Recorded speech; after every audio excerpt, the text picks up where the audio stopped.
El peso de la memoria es una carga extraña. Para aquellos que caminaron cerca de la santidad, el recuerdo no es solo nostalgia, es una responsabilidad, una prueba. Y para el joven que compartió los últimos años de vida terrenal con Carlo Acutis, esa memoria se convirtió en un secreto sagrado, un susurro profético que al fin revelado desarmaría la fe de los más escépticos. La ciudad vivía su ritmo frenético, ajena a la delicada cuenta regresiva que marcaba el tiempo de uno de sus hijos más extraordinarios.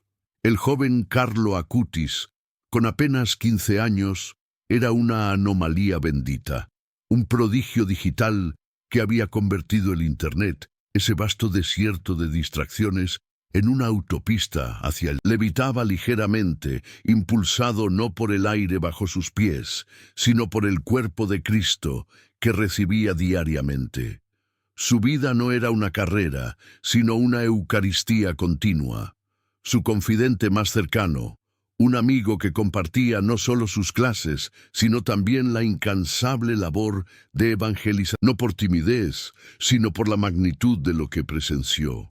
Él sentía que algunas palabras de Carlo eran tan pesadas, tan cargadas de destino, que debían ser liberadas solo cuando el mundo estuviera listo para comprender la profundidad de esa alma. Él lo recuerda. Era una sonrisa que parecía beber de otra fuente, ajena a las ansiedades y las banalidades de la edad. Carlo no hablaba del futuro como lo hacen los jóvenes, con planes de universidad, viajes o carreras. Él hablaba del futuro como el lugar donde la verdad se revela plenamente. Para su amigo, conversar con... Pero en los días previos a aquel fatídico inicio de octubre de 2006, la serenidad de Carlo se había intensificado, alcanzando una quietud casi sobrenatural. Había una urgencia en su trabajo, una prisa por terminar sus proyectos que, en retrospectiva, resultaba escalofriante. El narrador observador se detiene en esto. El clima era templado. Estaban sentados, probablemente en el pequeño estudio donde Carlo pasaba horas construyendo sus exposiciones virtuales sobre los milagros eucarísticos. El amigo, exhausto por una larga sesión de programación, tal vez lanzó una pregunta inocente, una de esas reflexiones comunes entre adolescentes que sueñan con una vida larga y plena. Algo sobre lo que harían en 10 años, o si finalmente lograrían convertir a todos sus... Esa mirada, que su amigo jamás olvidaría, no contenía tristeza ni melancolía, sino una serenidad que desafiaba la lógica de sus 15 años. No había duda en sus ojos, solo certeza. Era como si el cielo mismo hubiera dictado la respuesta. El confidente, que ha revivido esta conversación, un silencio denso, pesado, interrumpido solo por el leve zumbido de la computadora, y entonces Carlo, con una calma que lo hacía parecer más viejo que sus padres, pronunció la frase que sellaría su destino y revelaría la increíble madurez de su espíritu. No te preocupes por el mañana. Esperaba una broma. Una de esas respuestas filosóficas que a veces Carlo soltaba para desconcertar a quienes no entendían su nivel de fe. Pero la expresión de Carlo era grave, aunque radiante. ¿Qué quieres decir, Carlo?, preguntó el amigo, sintiendo un escalofrío. Tú tienes una vida entera por delante, No era una risa, sino la manifestación externa de una paz interna inquebrantable. Él había entendido algo fundamental que la mayoría de los mortales tarda una vida entera en descifrar, o nunca lo hace. La brevedad y fue entonces cuando pronunció la segunda parte de la revelación, la que su amigo guardó como el tesoro más doloroso y glorioso a la vez. La frase que confesó años después y que golpeó al mundo católico como un trueno en un día despejado. Hay gente que tiene, y la mejor forma de demostrarle amor al Señor es partir pronto, sin darle tiempo al pecado grave de echar raíces en el alma. Morir joven es morir en la gracia, si has hecho de tu vida una ofrenda. Y luego, la frase definitiva, la que resonó como una profecía autocumplida. Yo sé que el Señor me está esperando. Para el amigo, la frase fue incomprensiblemente dolorosa. ¿Cómo podía alguien de 15 años hablar con tanta certeza sobre su propia muerte? Era como si Carlo hubiera recibido una notificación divina que solo él podía leer. El amigo intentó minimizarlo. Carlo, estás cansado. Deja la computadora. Pero Carlo, ese joven que veía en el mundo digital el puente perfecto para hablar de lo trascendente, no estaba cansado. Estaba preparado. Él sentía en su interior una cuenta regresiva que el resto del mundo ignoraba. Había completado su misión a una velocidad vertiginosa. Había documentado los milagros eucarísticos. Su obra estaba terminada. Y si su obra estaba terminada, ¿por qué seguir esperando? El amigo no podía entender la serenidad con la que Carlo manejaba el concepto de la muerte. Para él, la muerte era el final. Para Carlo, era el comienzo de la verdadera vida. Ese día, la conversación terminó Pensó que tal vez Carlo estaba bajo demasiada presión o que su intensa devoción lo estaba llevando a pensamientos extremos. Descartó la idea de que pudiera ser una premonición.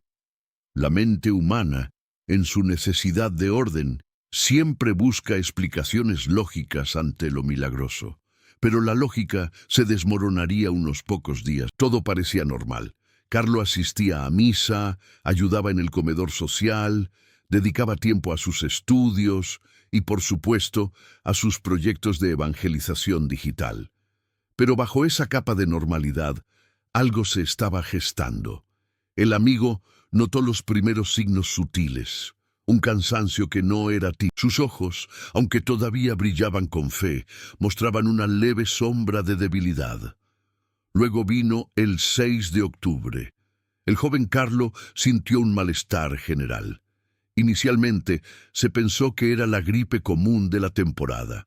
Un resfriado. Necesitas descansar un poco, Carlo, le habrían dicho, sin saber que el descanso que él anhelaba no era el de una cama, sino el descanso eterno en la presencia del Padre. La enfermedad, sin embargo, avanzó con una ferocidad inaudita. No era una simple gripe. El domingo 8 de octubre, su estado empeoró dramáticamente. La familia, que hasta entonces había manejado la situación con remedios caseros y reposo, se vio forzada a buscar ayuda médica especializada. El amigo, al escuchar la noticia, sintió que la profecía, dicha días antes, cuando los médicos examinaron a Carlo, el diagnóstico fue un golpe devastador, un cuchillo helado que rasgó la tranquilidad de la familia Acutis y de su círculo cercano.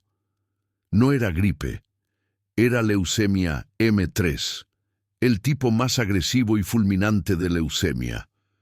Una enfermedad que avanza como un incendio forestal, dejando poco tiempo para la reacción. El joven Carlo lo había predicho con la serenidad de un santo. Él sabía que su tiempo era corto, y lo que es más increíble, él había aceptado ese destino con una docilidad total. La noticia de la enfermedad, una vez ingresado en el Hospital San Gerardo de Monza y sabiendo la gravedad de su estado, Carlo hizo una ofrenda que solo un alma purificada podía hacer. Él no se quejó, no preguntó ¿por qué a mí? Él se entregó. Desde su lecho de dolor, en medio de y sus palabras no eran las de un moribundo asustado, sino las de un guerrero victorioso a punto de recibir su premio. Ofrezco al Señor el sufrimiento que tendré que padecer por el Papa y por la Iglesia. Esta frase, dicha con la voz ya debilitada, demostraba que su preocupación no era su propia salud, sino la salud de la Iglesia y la salvación de las almas. Él ya no estaba en Milán. Su espíritu ya flotaba en las antesalas de la gloria. El amigo, al enterarse de la ofrenda que Carlo hacía, Carlo estaba viviendo esa frase, transformando el dolor insoportable de la leucemia en combustible para su ascenso espiritual. Él estaba apresurando su encuentro con Jesús.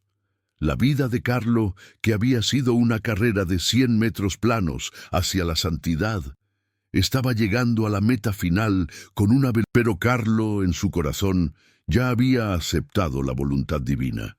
Él no temía a la muerte, porque la había estado esperando. El amigo del joven beato se acercó al hospital, sintiendo que cada paso era una traición a la esperanza. Él quería rezar por la sanación de Carlo, pero al mismo tiempo, las palabras proféticas, la atmósfera en el hospital era de urgencia médica y, al mismo tiempo, de una paz incomprensible alrededor del lecho de Carlo. Él estaba sufriendo intensamente, pero su rostro reflejaba una sonrisa. Una de las enfermeras, profundamente conmovida por la serenidad de ese muchacho agonizante, Carlo respondió con una simpleza que desarmó a la profesional. Hay quienes sufren mucho más que yo. El sufrimiento, si se ofrece a Dios, te ayuda a crecer en santidad. Es mi purgatorio en la tierra. Era evidente que Carlo Acutis no era un paciente. Era un maestro, un joven que, a través de los días siguientes, fueron una espiral descendente. La agresividad de la leucemia M3 no dio tregua. La esperanza médica se fue apagando lentamente, reemplazada por la certeza de que el joven Carlo no se quedaría mucho tiempo más con ellos. El amigo recuerda el último encuentro. Ya no podían hablar de proyectos de Internet. Al verlo tan débil, el amigo sintió el dolor de la pérdida inminente, pero también la admiración. Él le recordó a Carlo la frase que había dicho días antes. Tú sabías esto, ¿verdad? Sabías que esto iba a pasar. Carlo, con un esfuerzo supremo, asintió levemente. Sus labios se curvaron en una sonrisa. La Eucaristía es mi autopista. El 11 de octubre, el joven Carlo Acutis cayó en coma. El 12 de octubre de 2006, a las 6:45 de la mañana, su corazón dejó de latir. El alma que había profetizado su fecha de partida cumplió su promesa. El joven que había... La noticia de su muerte fue un shock, pero para su amigo fue la confirmación más dura y hermosa de la santidad de Carlo. Él no había muerto de forma inesperada, había muerto a tiempo, en el momento preciso que había sido escrito en el cielo, tal como él mismo lo había vaticinado. Y mi alma ya tiene fecha de partida. Se convirtió para su amigo en la prueba irrefutable de que Carlo Acutis no era un muchacho común con suerte. Él era un alma elegida, un beato que había vivido con la conciencia de su destino. Y si la profecía de su muerte fue impactante, lo que sucedió después fue un milagro. ¿Por qué Dios se llevó a un joven tan valioso, con tanto potencial para la Iglesia? La respuesta, entendió con el tiempo, no estaba en la pérdida, sino en el legado. El Señor quería que Carlos sirviera de ejemplo, no solo por su vida, sino por la forma en que enfrentó su... Pero debido a la creciente fama de santidad y a la necesidad de permitir el acceso de peregrinos de todo el mundo, sus restos fueron trasladados a Asís, la ciudad de San Francisco, el gran evangelizador de la pobreza. El traslado fue un acto de amor y de fe.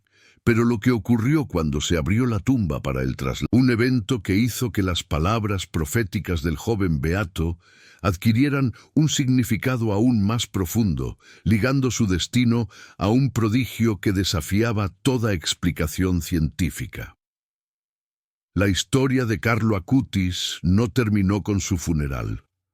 Apenas estaba comenzando su etapa más milagrosa, la etapa que obligaría al mundo. La profecía de su muerte temprana había sido cumplida, pero la promesa de su destino celestial estaba a punto de ser confirmada de la manera más asombrosa imaginable. Continuará en la parte 2. La mañana en que se decidió el traslado de los restos mortales de Carlo Acutis, la atmósfera en Milán se cargó de una expectación casi mística. No era solo un procedimiento burocrático, sino el primer acto oficial de la Iglesia. El destino era Asís, la cuna de la pobreza evangélica, el hogar espiritual de San Francisco. Para los obispos y teólogos presentes en la exhumación, el acto estaba cargado de solemnidad y, sobre todo, de un profundo misterio. Habían pasado 13 años desde que el joven apóstol de la tecnología había caído víctima. La expectativa científica era clara. Encontrarían huesos o, en el mejor de los casos, restos esqueléticos. Pero el designio divino rara vez se ajusta a la lógica humana. Cuando los trabajadores, bajo la supervisión atenta de las autoridades eclesiásticas, levantaron la losa y finalmente abrieron la caja de madera, lo que vieron no era lo que esperaban. El cuerpo de Carlo Acutis no estaba disuelto por la acción inexorable del tiempo y la humedad. No era la corrupción total y definitiva que la biología dictaba. El joven yacía allí, en el ataúd, vestido con su ropa de todos los días, un jean sencillo, un buzo deportivo. Su rostro, si bien había sufrido la descomposición natural y las alteraciones de 13 años bajo tierra, conservaba una forma inconfundible. Su mirada, si se le hubiera visto de cerca, parecía apacible. La posición de su cuerpo era de un reposo profundo. Los fieles, al enterarse de la noticia, la interpretaron de inmediato como un signo irrefutable de santidad, la incorruptibilidad del cuerpo. Los expertos forenses y teológicos se apresuraron a aclarar que el cuerpo de Carlo Acutis no se encontraba en un estado de incorruptibilidad total como la de algunos santos milagrosos. Había sufrido descomposición, sí, pero su esqueleto estaba completo, y lo más importante, se había preservado. El obispo Domenico Sorrentino, encargado de la diócesis de Asís, lo describió con precisión. Su cuerpo se encontró con el proceso normal de la descomposición ocurrido en la tumba, pero conservado de manera integral, no intacto, pero sí preservado. Era un estado de era suficiente para que la fe de los miles de peregrinos que ya lo veneraban se disparara. Carlo, el muchacho que había predicho su partida, había sido preservado de forma milagrosa. Era el primer prodigio físico que confirmaba la verdad para permitir que los fieles pudieran verlo y orar ante él. El cuerpo fue sometido a un proceso de reestructuración y conservación. Se le colocó una máscara de silicona que recreaba su rostro en vida, devolviéndole la imagen fresca del joven sonriente que había cautivado a Milán. Y así el joven beato fue dispuesto. Ya no era un recuerdo enterrado, sino un testimonio vivo, visible, de que la tecnología y la santidad podían coexistir y de que la eternidad esperaba a quienes vivían con la conciencia de Dios. El traslado fue la confirmación, pero para que la Iglesia pudiera elevarlo a los altares, necesitaba una prueba aún más contundente, una intervención de Dios que sólo pudiera ser catalogada como milagro. El joven Carlo había vivido obsesionado. Creía firmemente que, al igual que los milagros eucarísticos históricos, pan y vino que se convierten visiblemente en carne y sangre, la Eucaristía diaria era el portal más poderoso para encontrarse con Jesús. Su misión en vida fue documentar y exhibir, a través de su... Irónicamente, la prueba que lo elevaría a los altares provendría de uno de esos milagros que él tanto había venerado. En 2010, un sacerdote brasileño había organizado en su parroquia de Campo Grande, Brasil, una exposición sobre los milagros eucarísticos mundiales, utilizando el material que Carlo había recopilado con tanto esmero digital. En el corazón de Brasil, a miles de kilómetros de distancia de Milán, un niño de 6 años llamado Mateus Bian. Esta malformación estrangulaba su intestino, provocándole vómitos constantes y un sufrimiento que amenazaba su vida. Los médicos habían sido claros. La única solución era una cirugía extremadamente compleja y peligrosa. En la parroquia del padre Marcelo, mientras se celebraba la exposición de Carlo Acutis, la abuela vio la oportunidad de pedir un favor imposible al cielo. Durante la bendición con el Santísimo Sacramento, Luciana sintió una necesidad imperiosa. Llevó a Mateus cerca de una reliquia. Si Dios quiere que Mateus sea curado, que así sea, y si no, que nos dé la fuerza para aceptarlo, murmuró Luciana en su corazón. En ese momento de profunda y desesperada fe, Mateus, el niño enfermo, tocó la reliquia y pronunció una oración sencilla, con la inocencia de sus 6 años. Quisiera dejar de vomitar. Mateus, que había estado vomitando sin cesar durante días, dejó de hacerlo. Al principio, la familia pensó que era un respiro temporal, pero los días se convirtieron en semanas. Sus síntomas desaparecieron por completo. Los médicos, perplejos, repitieron los exámenes. El diagnóstico el páncreas anular había desaparecido. El niño estaba curado. El padre Marcelo Tenorio, al enterarse de la curación, supo de inmediato que estaban ante algo monumental. Si Carlo Acutis había mediado en este milagro a través de una simple reliquia expuesta junto a la Eucaristía, el proceso de verificación del milagro de Mateus fue largo y riguroso. El Vaticano abrió una investigación exhaustiva, revisando los expedientes médicos, interrogando a los testigos y asegurándose de que la curación fuera instantánea, permanente y... El 14 de noviembre de 2019, la consulta médica de la Congregación para las Causas de los Santos certificó la curación milagrosa. El milagro de Mateus se convirtió en la prueba de fuego, la confirmación definitiva que la Iglesia necesitaba para declarar a Carlo Acutis como beato. El joven que había usado la tecnología Drachislas. La noticia de la beatificación resonó en el mundo entero.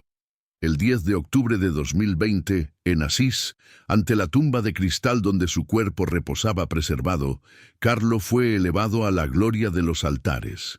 Para el amigo cercano de Carlo, aquel que había escuchado la profecía de la fecha de partida, la beatificación, ¿por qué Dios se lo llevó tan pronto?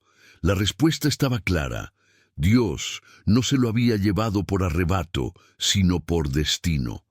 Carlo no fue víctima de una enfermedad, sino un elegido, cuyo tiempo en la tierra fue corto porque su misión era urgente. La profecía que su amigo había guardado en su memoria, aquella frase premonitoria, ya no era una anécdota triste, era la clave de su vida. Yo sé que el Señor me está esperando, y mi alma ya tiene fecha de partida. La incorruptibilidad parcial de el milagro de Mateus, la sanación que desafió a la medicina, fue el testimonio espiritual. Ambos eran la prueba de que Carlo Acutis, el joven influencer de Dios, no solo había conocido su destino, sino que lo había cumplido con la precisión y la muerte, que para la mayoría es el final.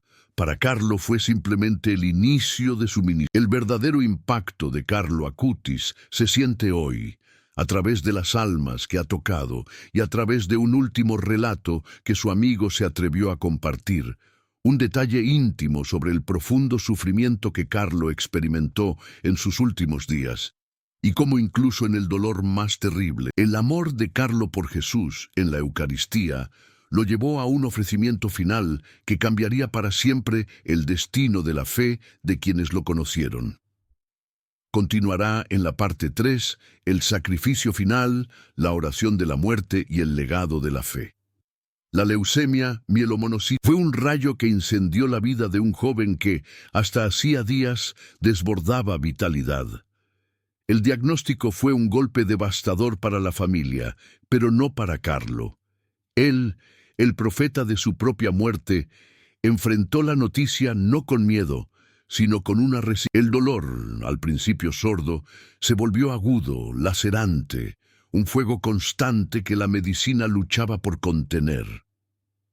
Carlo, acostumbrado a la actividad incesante, se encontró postrado, testigo de la destrucción de su propia carne. Pero fue precisamente en esa debilidad extrema donde su fortaleza espiritual. Los médicos y enfermeras, testigos de su agonía, quedaban perplejos ante la paz que irradiaba. No había quejas ni reproches, solo una aceptación profunda, casi alegre, de la cruz que le había sido impuesta. En medio del sufrimiento, Carlo dirigió su mirada hacia la imagen de la cruz y pronunció las palabras que ofrezco al Señor, el sufrimiento que voy a tener que padecer por el Papa y por la Santa Iglesia, para no tener que estar en el purgatorio y poder ir directamente al cielo. Era la ofrenda total.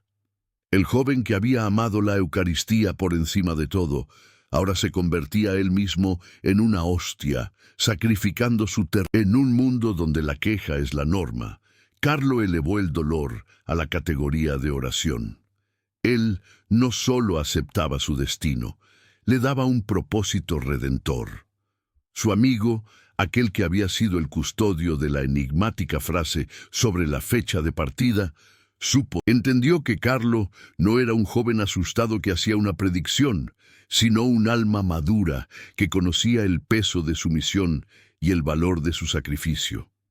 La serenidad que había visto en los ojos de Carlo no era ingenuidad, sino la certeza de quien ya ha negociado. El día que la Iglesia celebra a la Virgen del Pilar, y en un eco a su devoción mariana, Carlo Acutis entregó su alma.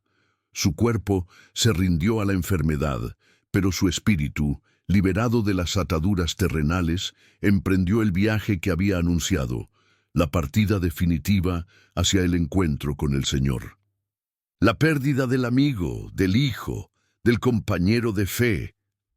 Pero con el tiempo, el dolor se transformó en asombro. La semilla que había plantado Carlo en el mundo digital, la beatificación, el milagro de la sanación de Mateus y la incorruptibilidad parcial de su cuerpo, todo eso fue el eco de su vida, pero el verdadero milagro residía en la profecía cumplida. El joven que había confesado su destino con una calma sobrenatural, demostró que la fe no anula la realidad de un puente entre la fe tradicional y la tecnología moderna, un puente entre el sufrimiento humano y la gloria divina. Él no predicó solo con palabras, predicó con su vida entera y sobre todo, con su muerte. Su legado no es solo un sitio web que documenta los milagros. Si un joven de jeans y zapatillas, con una computadora portátil en la mano, pudo alcanzar la santidad, ¿por qué no nosotros? Su amigo, el confidente de su última frase, ya no ve en Carlo una figura trágica, sino un faro. Él recuerda vívidamente aquel momento premonitorio, la ligereza con la que Carlo había... Y mi alma ya tiene fecha de partida. Esa frase, guardada en el corazón de su amigo durante años de silencio y duda, se convirtió en el grito de guerra para la fe de una nueva generación. Era la prueba de que, incluso en la era de la información, Dios sigue susurrando secretos profundos. Había vivido cada día a la luz de esa fecha, preparándose no para la muerte, sino para el encuentro.